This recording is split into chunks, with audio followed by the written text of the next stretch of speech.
Good morning. तो कल वाला जो सिलेबस भेजा गया था टेलीग्राम पे लिख लिए? कोई ऐसा महामानव जो नहीं लिखा हो? तुम लिखे हो? खड़ा हो। तुम लिखा है जी? खड़ा हो पहले लिखे हो, दिखाओ।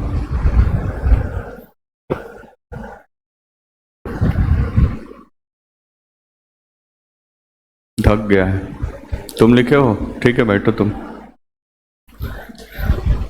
दिखाओ। तुम क्या नहीं लिखा है? बुखार हो गया था, अभी उतरा है। पढ़ने के ही टाइम सारा बीमारी आ जाता है। ठीक है, सिर दर्द करेगा, बुखार लगेगा, पैर दर्द करेगा, नींद आएगा। अब बैठ के फोन चलाओ तो कोई बीमारी नहीं आता है। ये महसूस करिए कभी, फोन लेके बैठे बैठे 7-8 घंटा कब बीत जाएगा पता नहीं। लेकिन जैसे ही पढ़ाई करने बैठो तुरंत प्यास लगेगा पहले, उसके बाद से कुछ खा पी लेते हैं, कुछ पानी उन्हें पीते हैं, फिर तब तक कुछ और काम पड़ जाएगा। इधर सब लिख लियो? चलो ठीक है। भारत का संविधान का ऐतिहासिक आधार या संवैधानिक विकास क्रम, ये सारा पीपीटी बना हुआ है। मतलब जो भी आपको नोट डाउन करवाया जाएगा वो यहाँ पे सब कुछ लिखा गया है। इसको हम समझाते हैं काफ़ी अच्छे तरीके से, इसको समझिए। इसमें पीपीटी में 1-2 जगह थोड़ा सा गलती है जो अभी हम देख रहे थे, तो उसको हम इसमें पहले सुधारेंगे। उसके बाद से इसका फ़ोटो क्लिक करके हम भेजेंगे टेलीग्राम पे, और वहाँ से जाके नोट्स बना लेना है। जो मतलब लिख लेना है टेलीग्राम से देखकर, इसको कॉपी में लिख लेना है, मतलब लिख लेना है। जो नहीं लिखेगा वो घर ही पे रह जाएगा। ठीक है, जिस दिन लिख लेगा उस दिन फिर आएगा। फ़ोन तो है ना सबके पास? बोलो ना जी, फ़ोन है ना? नहीं होगा तो फिर घर के फ़ोन में आधा 1 घंटा में ये नोट डाउन हो जाएगा, क्योंकि सेम बात हम लिखवाएंगे यहाँ पे क्लास में, तो फिर थोड़ा सा टाइम टेकिंग होगा। इस तरह से सिलेबस जल्दी जल्दी आगे बढ़ेगा। बात समझ रहे हो ना? ठीक है। तो कल पढ़े थे हम भारतीय संविधान के ऐतिहासिक विकास क्रम में, ये इंट्रो लिखे थे हम कि 2 युद्ध लड़ा गया specially British east India company द्वारा। एक 1757 में लड़ा गया प्लासी का युद्ध, और एक 1764 में लड़ा गया बक्सर का युद्ध। जब दोनों युद्ध को ब्रिटिश ईस्ट इंडिया कंपनी ने जीत लिया, तब चलकर ये जो बंगाल का रीजन है यहाँ पे, इस बंगाल पर ब्रिटिश ईस्ट इंडिया कंपनी का कब्जा हुआ। ब्रिटिश ईस्ट इंडिया कंपनी चूंकि एक प्राइवेट कंपनी थी और ब्रिटेन की सरकार के परमिशन से यहाँ पे व्यापार करने के लिए आई हुई थी। कल बताए थे एकाधिकार के बारे में। अब जैसे ही कंपनी ने जीतकर बंगाल में अपनी शासन व्यवस्था स्थापित करने का प्रयत्न किया, तब वहाँ की सरकार ने सोचा कि ऐसा ना हो कि भविष्य में ये कंपनी इतनी ताकतवर हो जाए कि फिर हमको आकर यहाँ पे कोई दिक्कत परेशानी खड़ी पड़े। इसलिए सरकार वहाँ से आई कि कैसे हम कंपनी पर अपना कंट्रोल क्या करें, स्थापित करें। तो फिर वहाँ की सरकार ने ब्रिटिश ईस्ट इंडिया कंपनी को बोला कि आप वहाँ पे ठीक है प्रशासन संभालिए, लेकिन यहाँ पे जो प्रशासन के लिए नियम कानून होगा वो सारा नियम कानून हमारे द्वारा बनाया जाएगा, और इसी के बिहाफ पर आप वहाँ पे भारत में प्रशासन को क्या करेंगे, चलाएंगे। तो पहला जो इसमें एक्ट आया जिसका नाम था 1773 का रेगुलेटिंग एक्ट। इसका नाम ही है रेगुलेटिंग एक्ट, मतलब यहाँ पे सारी व्यवस्था को रेगुलेट करने के लिए ब्रिटेन के संसद से कानून जो बनकर आया उसको 1773 का रेगुलेटिंग एक्ट के नाम से जाना जाता है। तो इसमें पहला आपको पढ़ेंगे हम 1773 का रेगुलेटिंग एक्ट। ठीक है, अच्छा ये तो लिस्ट कल भेजे थे हम। तो कंपनी का शासन, सबसे पहले कंपनी, तो कल बताए थे कि 1773 का पहला रेगुलेटिंग एक्ट आएगा, और यहाँ से लेकर 1858 ईस्वी तक भारतीय प्रशासन पर ब्रिटिश ईस्ट इंडिया कंपनी का क्या होगा, अधिकार होगा। यद्यपि ये सारे कानून ब्रिटेन की संसद या ब्रिटेन की सरकार के द्वारा बनाकर दी जाएगी, लेकिन इसके बिहाफ पे भारत में प्रशासन किसके पास होगा, ब्रिटिश ईस्ट इंडिया कंपनी के पास। इतना बात समझ रहे हैं? मतलब कानून बनकर आएगा ब्रिटेन से, और यहाँ पे कंपनी उस कानून के माध्यम से क्या करेगी, शासन करेगी। लेकिन इसी बीच 1857 में, कल बताया था 1857 में 1857 की क्रांति की घटना घटित हो गई और भारत में एक बहुत बड़ा ये क्रांति हो गई, जिसमें बहुत सारे भारतीय मारे जाएंगे इस युद्ध में। तब वहाँ की सरकार को लगा कि कंपनी के पास अब इतना स्ट्रेंथ नहीं है कि वो भारतीय प्रशासन को ठीक ढंग से चला सके, इसलिए इसके तुरंत बाद 1858 में एक एक्ट पारित किया जिसका नाम था भारत शासन अधिनियम। और इस अधिनियम में व्यवस्था कर दिया, कंपनी अभी तक क्या करती थी, प्रशासन भी चलाती थी और उसके बाद से अपना व्यापार भी चलाती थी। तो इसका 1858 के बाद से वहाँ की सरकार ने, ब्रिटेन की सरकार ने डिसाइड किया कि नहीं, प्रशासन आप ठीक ढंग से नहीं चला पा रहे हो, इसलिए इतना बड़ा यहाँ पे क्रांति हो गया, इसलिए प्रशासन का अधिकार इससे छीन लिया गया और बोला गया कि आप सिर्फ किस पे फोकस करिए, व्यापार पे फोकस करिए। तो फिर मुद्दा ये बनता है कि प्रशासन का अधिकार छीन लिया गया तो कौन प्रशासन करेगा। तो अब वहाँ की सरकार खुद अपने हाथ में पूरे प्रशासन को क्या कर लेगी, अपने हाथ में ले लेगी और फिर अपना प्रतिनिधि भेजेगी और उस प्रतिनिधि के माध्यम से वहाँ का प्रशासन चलाया जाएगा। जैसे आप यूनियन टेरिटरी के, आप केंद्र शासित प्रदेश का नाम सुनते हैं, यूटिस केंद्र शासित प्रदेश, तो उसका नाम है केंद्र शासित प्रदेश, मतलब वहाँ पे केंद्र का शासन है, राष्ट्रपति और केंद्र में जो कार्यपालिका है उनका शासन है।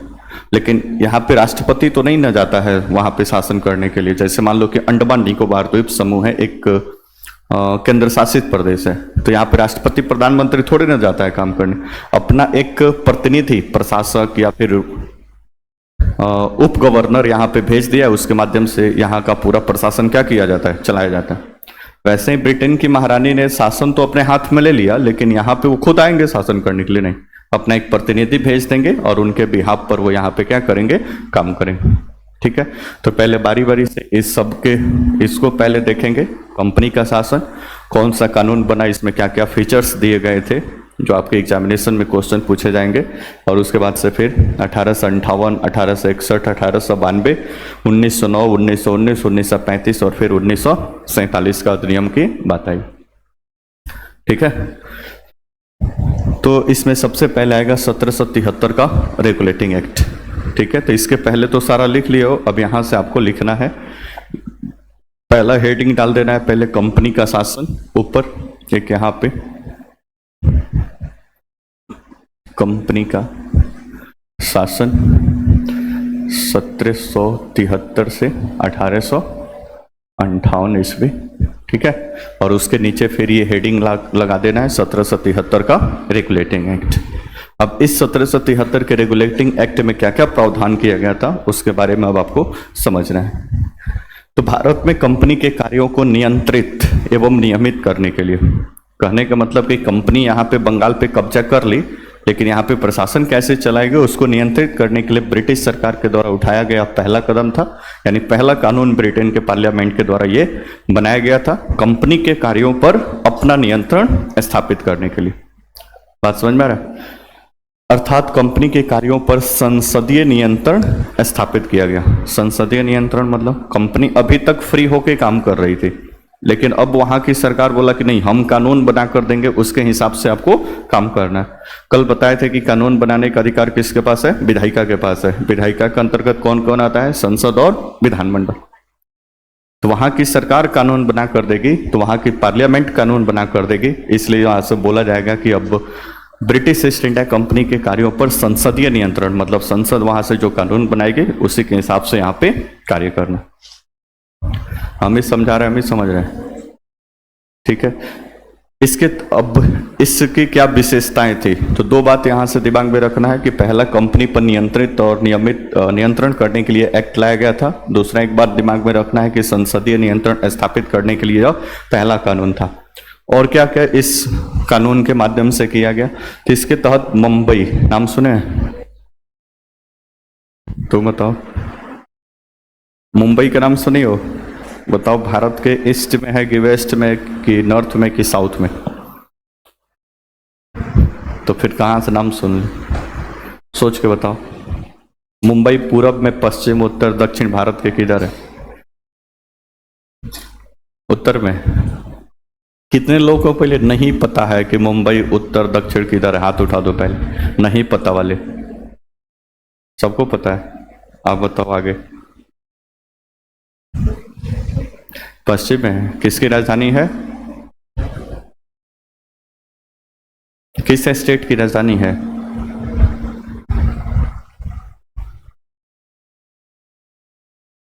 बगल में बताओ, तुम बताओ बगल में किधर है? मुंबई। पश्चिम में किसकी राजधानी है? वेट, बैठो। फोन रखे है तुम? हेलो, फोन रखते हैं? फोन को छीन लेने में कोई बुराई नहीं है। बताओ, तुमको मुंबई नहीं पता है कहाँ पे है? बोर्ड पर देखो भाई, मुंबई का नाम सुने हैं ना? ये भारत का मैप पे जाओगे तो यहाँ पे महाराष्ट्र है ना, यहाँ पे इसी की राजधानी क्या है? मुंबई। ठीक है, तो मुंबई और बंगाल के इसके तहत मद्रास एवं मुंबई। मद्रास का नाम सुने हो? तुम बताओ कहाँ है मद्रास? तुम बताओ मद्रास कहाँ है अभी? उत्तर, दक्षिण, पूर्व, पश्चिम बताओ। हेलो, कंसल्ट मत कर। पश्चिम में। तुम बताओ साउथ में कौन से स्टेट में? तमिलनाडु में है। तुम बताओगे जी?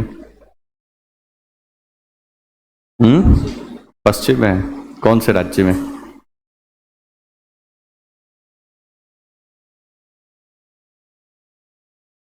नहीं पता? तुम बताओ। हेलो, मद्रास कौन से राज्य में है? कौन से राज्य में? राज्य नहीं पता? तुमको पता है? खड़ा रहो, बैठ के। तुम बताओ।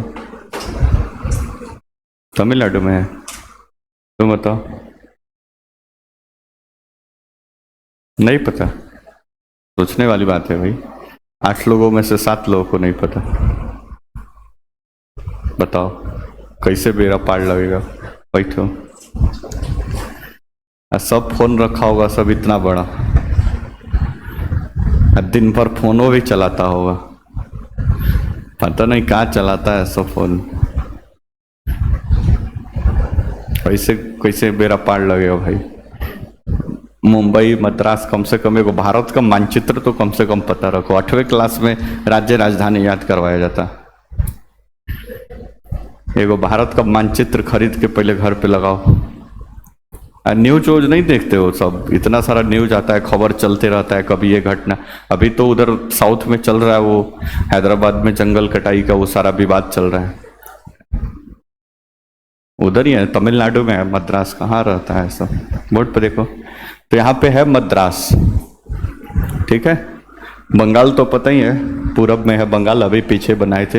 ये है यहाँ पे बंगाल। तो ये एक्ट आने से पहले, यानी 1773 के रेगुलेटिंग एक्ट आने से पहले, ये 3 मुख्य प्रेसिडेंसी हुआ करते थे। किसके? ब्रिटिश ईस्ट इंडिया कंपनी के। बात समझ में आ रहा है? प्रेसिडेंसी मतलब समझ लीजिए कि 3 राज्य हुआ करते थे।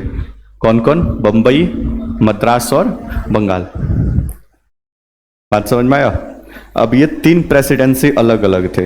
इन तीनों प्रेसिडेंसी के कार्य को संचालित करने के लिए यहाँ पे एक गवर्नर था। बंबई का गवर्नर एक अलग था, मद्रास का एक गवर्नर अलग था और बंगाल का एक गवर्नर अलग था। बात समझ में आया?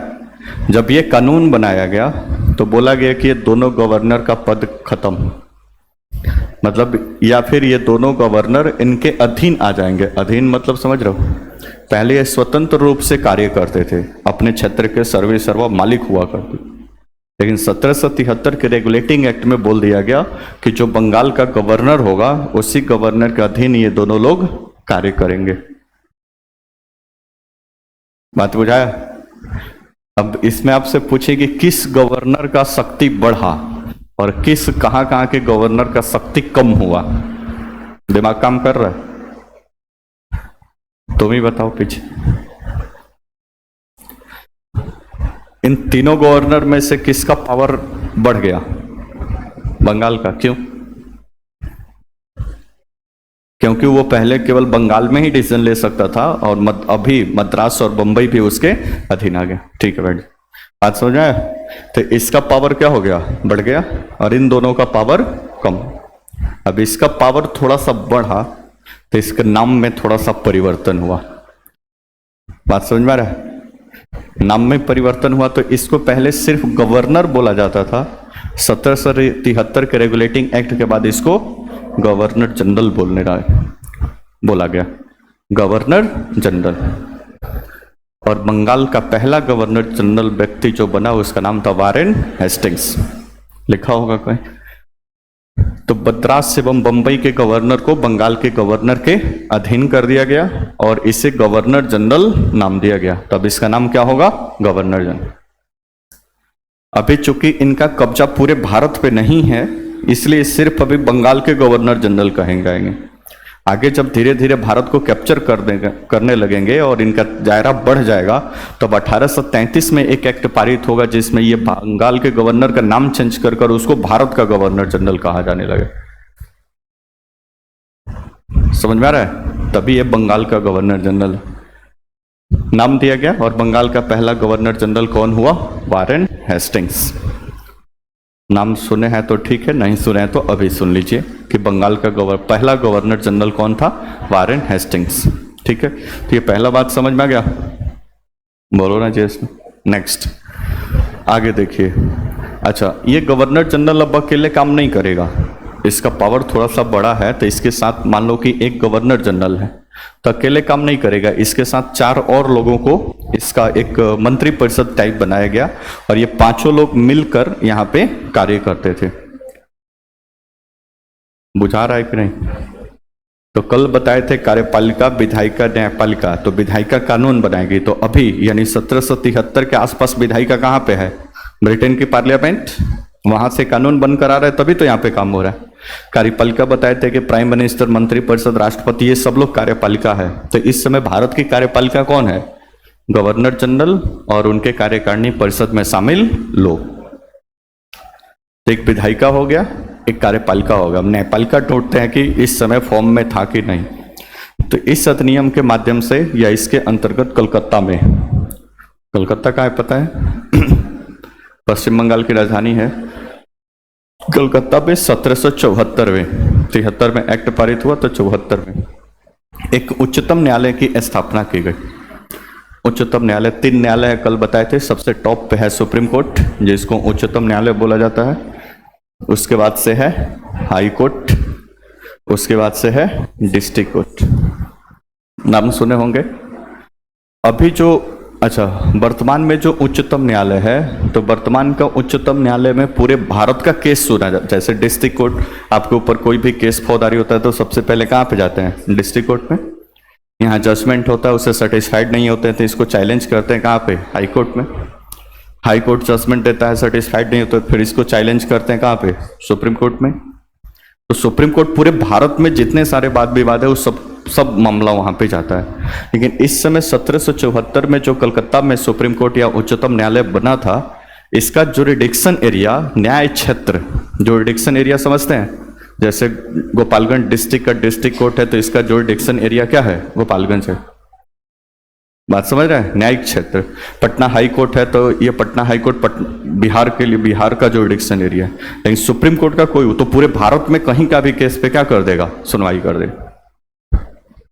हम भी समझा रहे हैं, समझ रहे हैं, बोलो ना जी, यस नो, यस नो बोलते रहो, ठीक है, बात समझ में आया। लेकिन इस समय जो उच्चतम न्यायालय बना हुआ था तो इसका जुरिडिक्शन एरिया सिर्फ कहां पे था, बंगाल। ये बंगाल के सिर्फ केस को ही सुन सकता था। बंबई, मद्रास इत्यादि अलग अलग क्षेत्रों के केस में यहाँ पे सुनवाई नहीं होती थी। इस बात को थोड़ा सा दिमाग में रखिएगा। तो इस अधिनियम के तहत, मतलब किस अधिनियम के तहत, 1773 के रेगुलेटिंग एक्ट के तहत कोलकाता में 1774 में एक उच्चतम न्यायालय की स्थापना की गई जिसमें एक मुख्य न्यायाधीश थे। जैसा भी वर्तमान का सुप्रीम कोर्ट है तो इसमें एक मुख्य न्यायाधीश है और प्लस 33 अन्य न्यायाधीश है। टोटल 34 लोग हैं अभी वर्तमान के सुप्रीम कोर्ट में। लेकिन उस समय एक मुख्य न्यायाधीश थे तथा 3 अन्य न्यायाधीश थे। तो टोटल कितने, 4। समझ में आ रहा है? जिसमें से प्रथम मुख्य न्यायाधीश जो पहले बने थे उनका नाम था एलिजा इम्पे। मेल थे कि फीमेल? मेल थे भाई, ठीक है। तो एलिजा नाम लिखा है तो मत समझ लीजिए कोई फीमेल, एलिजा इम्पे। यहां तक कोई दिक्कत? तो 1773 के रेगुलेटिंग एक्ट से दो काम हुआ। एक, गवर्नर को गवर्नर जनरल कहा जाने लगा, ठीक है। और एक मुख्य काम हुआ कि 1774 में सुप्रीम कोर्ट की स्थापना की गई। तो इस समय कार्यपालिका, विधायिका, न्यायपालिका, विधायिका कहां पे? ब्रिटेन की पार्लियामेंट। कार्यपालिका कहां पे? गवर्नर जनरल की कार्यकारिणी परिषद। और न्यायपालिका हो गई कलकत्ता में स्थापित सुप्रीम कोर्ट।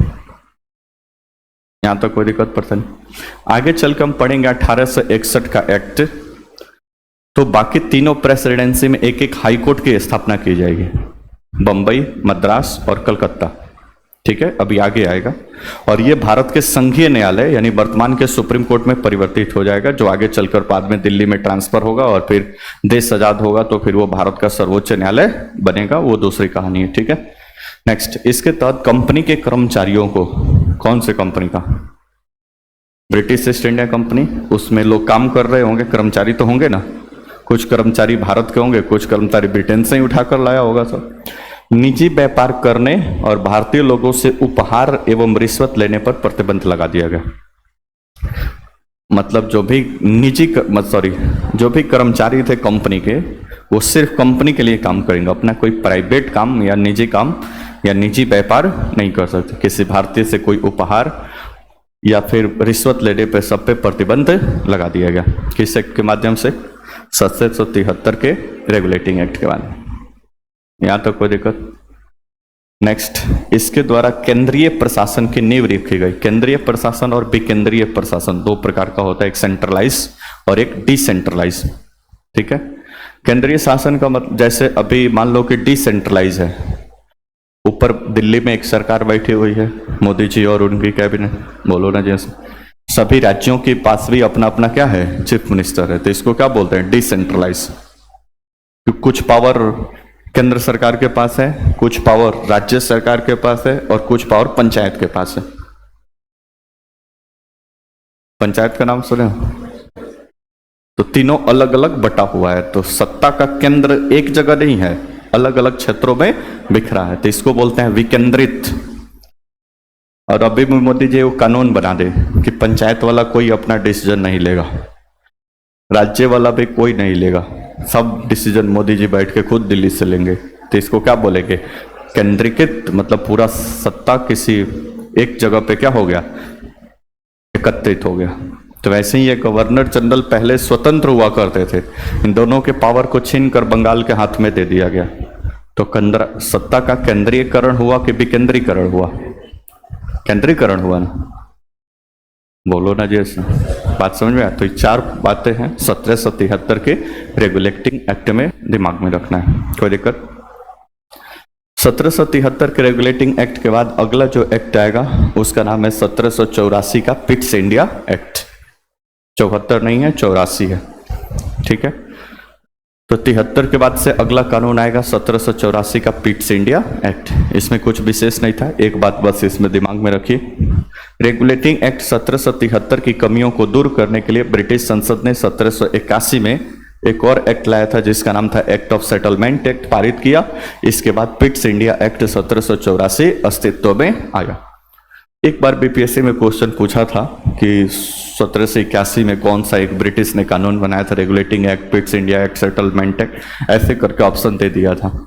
PYQ आप देखेंगे तो वहां पे मिलेगा, अदरवाइज कभी यहाँ से इस तरह से क्वेश्चन नहीं बना है। तो फिर एक दिमाग में रखिएगा 1781 में भी एक कानून बना था जिसका नाम था एक्ट ऑफ सेटलमेंट। उसके बाद से फिर 1784 में पिट्स इंडिया एक्ट लाया गया।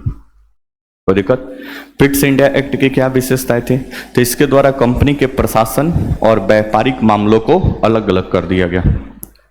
मतलब कंपनी जो थी, कौन company? British east India company. तब ये दो काम करती थी ना, एक इसका तो मेन काम था, वो क्या था? व्यापार, क्योंकि ये तो आई थी भारत व्यापार करने के लिए, नहीं वो तो मजबूरी में भारतीय लोग इधर उधर बिखरे और उसका फायदा उठाकर इसने सत्ता हासिल कर ली, अलग बात है, लेकिन आई थी व्यापार करने में। इसका सबसे पहले मुख्य मुद्दा तो क्या होगा? व्यापार। अब चूंकि भारत पे कब्जा कर लिया तो यहाँ का प्रशासन भी इसके हाथ में चला गया, प्रशासन भी इसके हाथ में चला गया। तब ये दोनों साथ साथ काम करते थे, लेकिन कंपनी ने आगे डिसाइड किया कि नहीं, यहाँ से दो काम करते हैं, प्रशासनिक मामले को अलग करते हैं, मतलब एक अलग ग्रुप होगा जो सिर्फ प्रशासन को देखेगा, कहाँ पे युद्ध करना है, किस क्षेत्र को जीतना है, किस क्षेत्र को मिलाना है, किस क्षेत्र को छोड़ देना है, कहाँ पे प्रशासन कैसे चलेगा, ये एक अलग टीम देखेगी। बोलो ना जी इसमें। और जो व्यापार का मामला है ये अलग टीम देखेगी। नहीं समझे?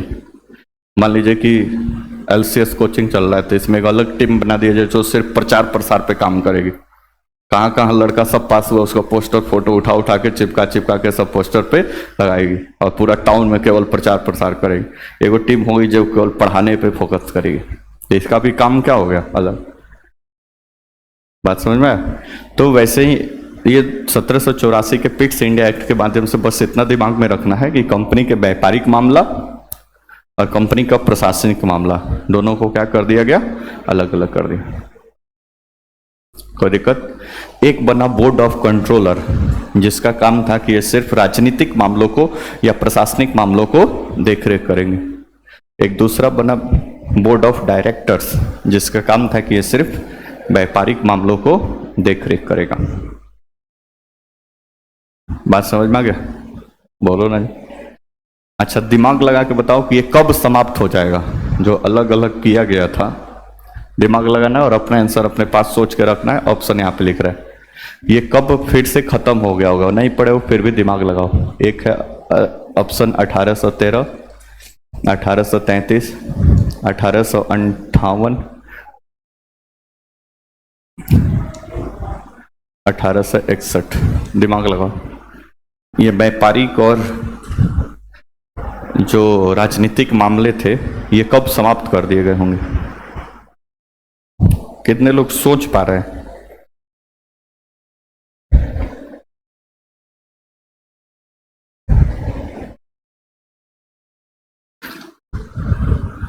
किसको एग्जैक्ट पता है? हाथ उठाओ। एक ही आदमी, दो आदमी को, 3, 3.5, 4, 5। तुम ही बताओ क्यों? ठीक है। महामानव अभी आते ही बताए थे कि 1858 में जो एक्ट पारित हुआ तो कंपनी का जो प्रशासनिक मामला था वो किसके हाथ में चला गया? क्राउन के हाथ में। तो प्रशासन कौन देखेगा? क्राउन ना। तो फिर कंपनी में अलग अलग करने का कोई मतलब है नहीं।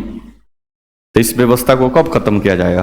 1858 के एक्ट के माध्यम से, क्योंकि कंपनी तो सिर्फ व्यापार करने के लिए छोड़ देगा, प्रशासन तो सब क्राउन के हाथ में चला गया ना। बोलो ना जी। तो दिमाग नहीं लगाते हो, दिमाग पढ़ते समय दिमाग कहीं और नहीं चला जाता है। ठीक है, तो फोकस यही पे रखो तब समझ में आएगा। कोई दिक्कत यहाँ तक? तो 1773 के रेगुलेटिंग एक्ट के बाद एक आया 1781 में एक्ट ऑफ सेटलमेंट, कुछ विशेष नहीं था इसलिए यहाँ पे डिस्कस में नहीं लाया गया है। फिर आया 1784 का पिट्स इंडिया एक्ट।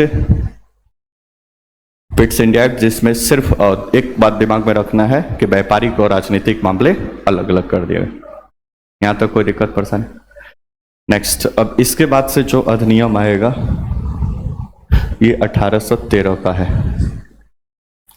ठीक है, इसके पहले एक अधिनियम आएगा 1793। 1793 का चार्टर अधिनियम।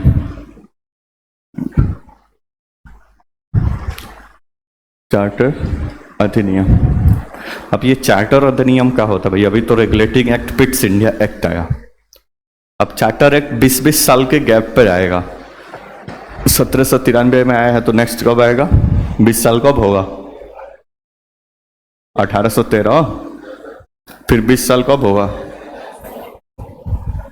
1833। फिर 20 साल कब होगा? 1853। इतना तो 4 को तो दिमाग में आ जाएगा। 1773 के बाद से 1784, उसके बाद से फिर 20-20 साल आगे बढ़ जाना है। यहां तक कोई दिक्कत? ये 4 गो चार्टर एक्ट आया है। 1793 का चार्टर एक्ट, 1813 का चार्टर एक्ट, 1833 का और 1853 का। ये जो था ना चार्टर एक्ट, ये एक प्रकार से कंपनी, कौन company? British east India company और दूसरी तरफ सरकार, कौन सरकार? ब्रिटेन की सरकार, क्राउन। इन दोनों के बीच एक समझौता है, कंपनी क्या क्या करेगी, कितना अधिकार दिलाएगा, या फिर क्राउन के द्वारा कौन कौन सा अधिकार इनको दिलाएगा। तो इन दोनों के बीच एक क्या है, समझौता है। इसलिए इसका नाम चार्टर एक्ट या चार्टर एक्ट के नाम से, राज्य लेख इसको बोलते हैं हिंदी में, या चार्टर एक्ट के नाम से जाना जाता है। हमें समझा दिया, हमें समझ दिए, बोलो ना जिसको।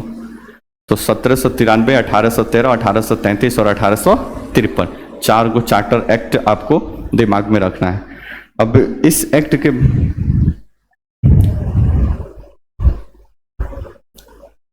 देखो, इस एक्ट में सिर्फ एक बात दिमाग में रखना है, 1793 के चार्टर एक्ट, इसमें नहीं है, एक स्लाइड अलग से हम बनाकर इसको डालेंगे। एक पॉइंट बस है कि जो भी कंपनी के कर्मचारी हुआ करते थे, स्पेशली जो ये बोर्ड के सदस्य हुआ करते थे, इनका जो वेतन था, वेतन, वो वेतन भारतीय राजस्व से देने की व्यवस्था कर दी गई। किससे भाई? भारतीय राजस्व से देने की व्यवस्था। राजस्व किसको बोलते हैं? टैक्स, मतलब जो भी सरकार के पास टैक्स का पैसा जाता है उसी को हम क्या बोलते हैं? राजस्व। सामान्यतः, एग्जैक्ट नहीं है, सामान्यतः, ठीक है। तो ब्रिटिश ईस्ट इंडिया कंपनी के पास चूंकि 1764 में जैसे ही बंगाल पे उसको टैक्स वसूलने, 1765 में एक बंगाल में उसको टैक्स वसूलने का अधिकार मिल गया।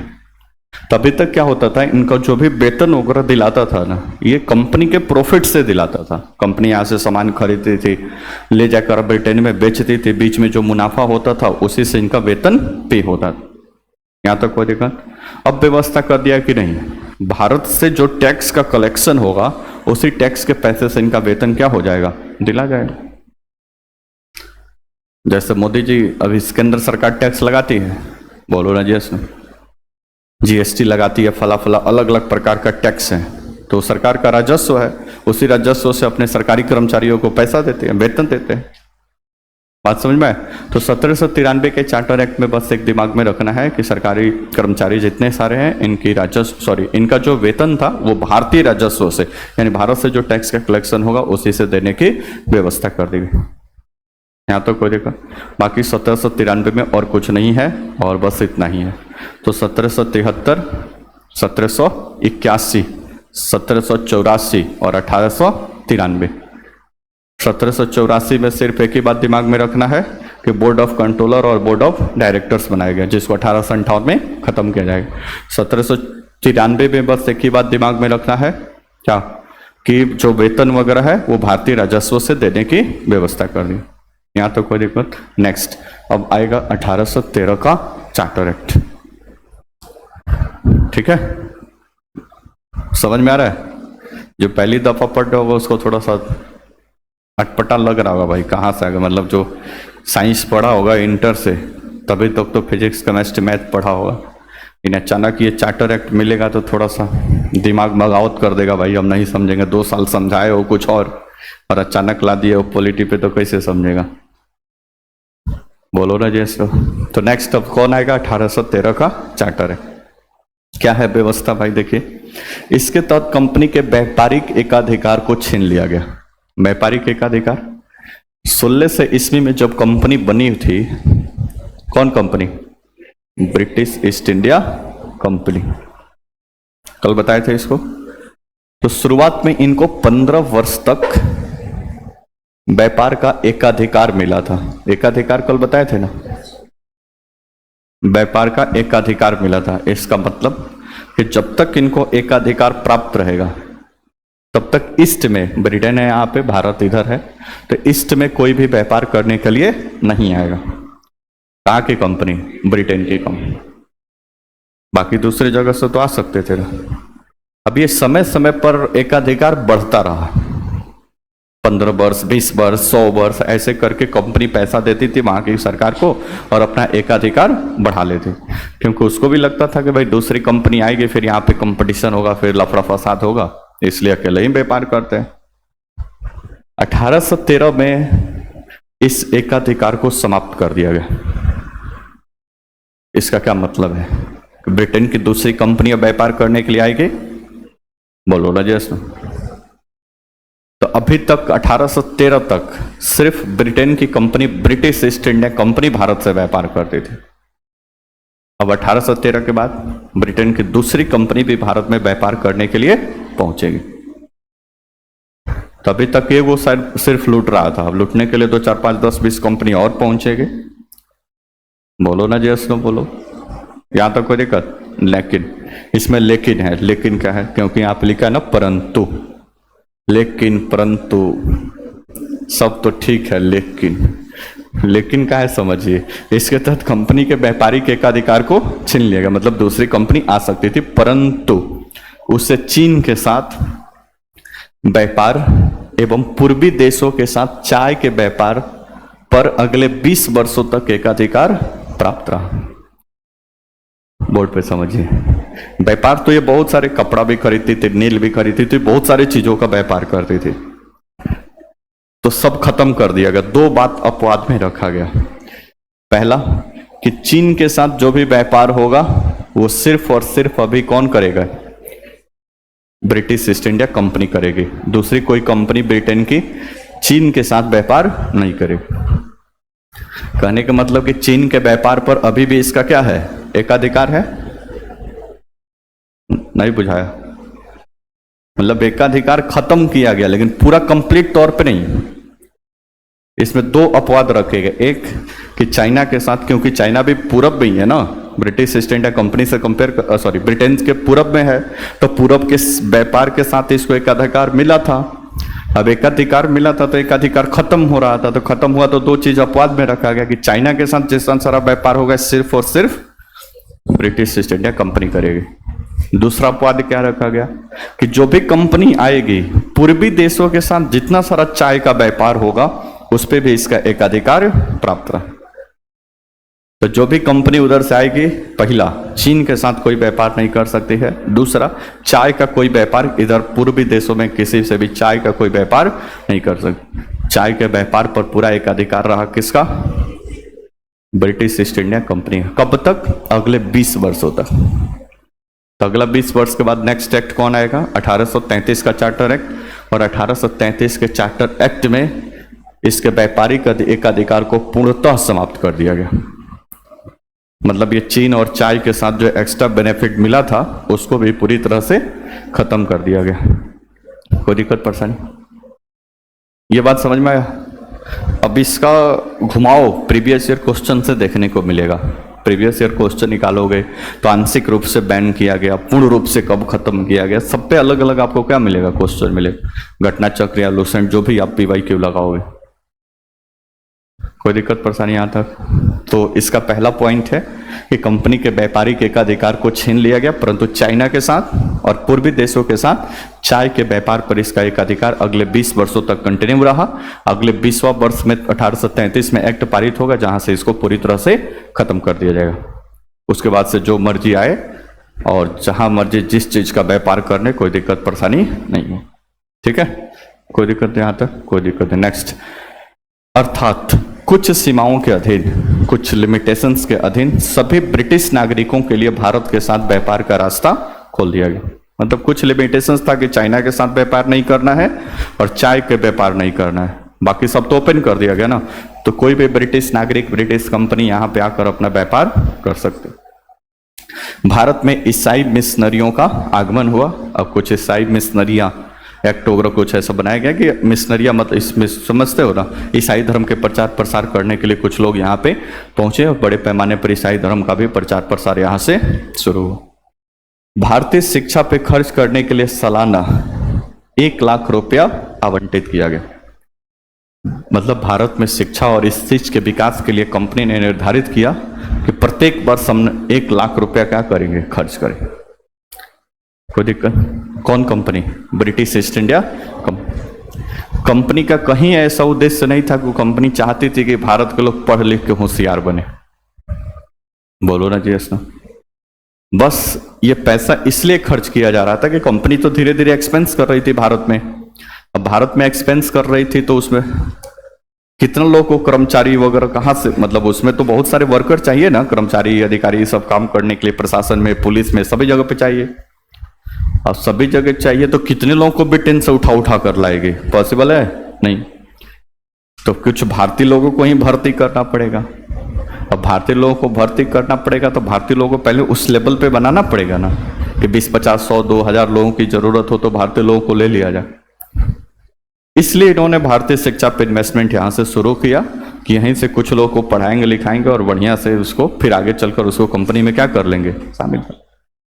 तो अल्टीमेटली उद्देश्य उसका यही था। वो अलग बात है कि लोग पढ़ लिख के थोड़ा सा होशियार बनेंगे और इसी के खिलाफ आंदोलन चला दिए, वो दूसरी बात। लेकिन इसका प्राथमिक उद्देश्य क्या था? अपने प्रॉफिट के लिए काम करना। तो 1813 के चार्टर एक्ट में एक बात ये भी दिमाग में रखिएगा कि 1 लाख रुपए सालाना शिक्षा पे खर्च करने की व्यवस्था की गई। यहां तक कोई दिक्कत? तो ये था 1833 का चार्टर एक्ट, ठीक, सॉरी 1813 का। कंपनी के व्यापारिक अधिकार को समाप्त कर लिया गया, लेकिन अगले 20 वर्ष तक चाइना और चाय के व्यापार पर इसका एक अधिकार बना रहा। ब्रिटिश नागरिकों के लिए भारत आने की प्रक्रिया शुरू हो गई। ईसाई मिशनरियों का आगमन हुआ। भारतीय शिक्षा के लिए सालाना 1 लाख रुपए खर्च करने की व्यवस्था की गई। कोई दिक्कत? नेक्स्ट अगला कौन आएगा? 1833 का चार्टर है। 1833 के चार्टर अधिनियम या चार्टर एक्ट, एक्ट का हिंदी में क्या होता है? अधिनियम, ठीक है। इसका मतलब होता है कानून। क्या व्यवस्था था भाई? इसके तहत कंपनी के व्यापारिक अधिकार को, एक अधिकार को क्या कर दिया गया भाई? पूर्णतः समाप्त कर दिया गया। मतलब चाइना के साथ और पूर्वी देशों के साथ जो चाय के व्यापार पर एक अधिकार मिला था, उसको भी 1833 में क्या कर दिया गया? खत्म कर दिया गया या समाप्त कर दिया गया। कोई दिक्कत? ठीक है। तो कंपनी का व्यापारिक एक अधिकार पूर्णतः अब क्या हो गया है? खत्म हो गया। अब ब्रिटेन की कोई भी नागरिक, कोई भी सदस्य, कोई भी कंपनी व्यापार करने के लिए आ तो सकती थी 1813 के बाद से। केवल चाइना से नहीं करती ना, चाय से नहीं, चाय का व्यापार, बाकी तो सब चीज पे व्यापार करते ना, लेकिन 1833 में उसको भी खत्म कर दिया गया। नेक्स्ट, इसके तहत बंगाल के गवर्नर को भारत का गवर्नर जनरल कहा जाने लगा तथा इस पद पर आने वाला प्रथम व्यक्ति लॉर्ड विलियम बेंटिक था। बंगाल का पहला गवर्नर जनरल कौन बना था? Warren Hastings. अभी पढ़े थे ना 1784 के पिट्स इंडिया में, नहीं 1773 के रेगुलेटिंग एक्ट। कोई दिक्कत? तो जो बंगाल का गवर्नर था, सॉरी सबसे पहले बंगाल का पहले गवर्नर था, बाद में चलकर यही क्या बना? Governor general. 1813 का चार्टर एक्ट आया। भारत के अधिकांश क्षेत्रों पे ब्रिटिश ईस्ट इंडिया कंपनी का क्या हो गया है? कब्जा हो गया है। इसलिए ये माहौल बनेगा, बोलेगा इसको बंगाल का नहीं, माहौल ठीक नहीं लग रहा है। बंगाल का कहने से लग रहा है सिर्फ बंगाले का है, बाकी लोग सीरियस नहीं ले रहे। तो माहौल बनाएगा, अब क्या बोलेगा? भारत का गवर्नर जनरल है, पूरे भारत का। क्योंकि भारत के अभी यानी 1833 तक भारत के अधिकांश क्षेत्रों पर ब्रिटिश ईस्ट इंडिया कंपनी का कब्जा स्थापित हो गया था। कोई दिक्कत? पहला कौन था भाई? Lord William Bentinck. तो दो बात हो गई इसमें, एक तो कंपनी के व्यापारिक अधिकार को पूर्णतः समाप्त किया गया, और दूसरा बंगाल के गवर्नर जनरल को बंगाल का नहीं, किसका गवर्नर जनरल बोलेंगे? भारत का, और पहला व्यक्ति होगा लॉर्ड विलियम बेंटिक। 1835 में इंग्लिश या अंग्रेजी को आधिकारिक भाषा घोषित कर दिया गया। मतलब उस समय के ब्रिटेन सरकार की ऑफिशियल लैंग्वेज जो थी वो इंग्लिश अंग्रेजी बना दी गई 1835 में। ब्रिटेन के लोगों को भारत में भूमि खरीदने की अनुमति दे दी गई। यानी ब्रिटेन के लोग यहाँ पे रहते हैं और यहाँ से कोई जमीन जायदाद खरीदना चाहते हैं तो उनको अधिकार कंपनी ने ये दे दिया। यहाँ तो कोई दिक्कत? तो 3-4 बातें इसमें दिमाग में रखना है। कंपनी का एक अधिकार खत्म, गवर्नर जनरल को अब भारत का गवर्नर जनरल बोला जाएगा। पहला लॉर्ड विलियम बेंटिक, अंग्रेजी को ऑफिशियल लैंग्वेज बना दिया गया, और ब्रिटेन के लोगों को भूमि खरीदने की अनुमति दे देगी। कोई समस्या? एक और देख लीजिए, 1853 का चार्टर है। इस अधिनियम के द्वारा गवर्नर जनरल की परिषद की विधायी तथा प्रशासनिक कार्यों को अलग कर दिया गया। 1773 में बताए थे विधायी शक्ति पार्लियामेंट के पास था, कार्यपालिका शक्ति गवर्नर जनरल परिषद के पास था, न्यायपालिका कहाँ था? Supreme court Calcutta. कुछ कुछ मामलों में यहाँ पे जो क्या बोलते थे, गवर्नर जनरल की परिषद होती थी ना, तो कुछ कुछ मामलों में परिषद भी यहाँ से कानून, कुछ विधायी मामले या कुछ कानून बना देते थे। लेकिन 1853 का एक्ट आया तो बोला कि नहीं, अब ये विधायी अलग हो जाएगा और प्रशासनिक अलग हो जाएगा। मतलब गवर्नर जनरल के जो भी परिषद था उसको दो काम अलग कर दिया, एग्जीक्यूटिव का काम अलग होगा और लेजिस्लेचर या विधायिका का कार्य अलग होगा। और धीरे धीरे यहीं से भारत में विधायिका का डेवलपमेंट क्या होगा, शुरू होगा। जो ब्रिटेन की संसद करती थी, अब यहाँ पे वो संसद या फिर विधानमंडल बनाने की प्रक्रिया क्या होगी, शुरुआत होगी।